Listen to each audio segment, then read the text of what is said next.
উপস্থাপন করতে পারবি না, কিভাবে আমরা পরিবেশের উন্নতি ঘটাতে পারি, এই যে দূষণকে কিভাবে কমাতে পারি। আমি তো মনে করি এই দূষণ কমানোটিও একটি সংস্কার প্রস্তাব বা সংস্কারের একটি বড় অংশ। কারণ এই দূষণের কারণে প্রতি বছর লক্ষ লক্ষ শিশু, কোটি কোটি মানুষ অসুস্থ হয়ে যাচ্ছে শারীরিকভাবে।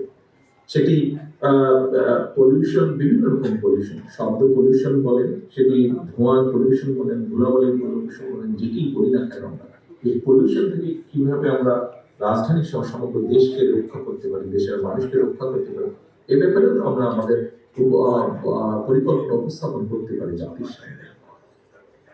প্রিয় সহকর্মীবৃন্দ, আরেকটি বড় বিষয় আপনাদের সামনে তুলে ধরতে চাই। আমি মনে করি এটি অত্যন্ত গুরুত্বপূর্ণ একটি সংস্কার। এটি আমাদের রাজনৈতিক দলগুলো, যারা আমরা জনগণের রায় চাই, আমি তো মনে করি জনগণের সামনে আমাদের এ ব্যাপারেও এটিকেও সংস্কার প্রস্তাব বিবেচনা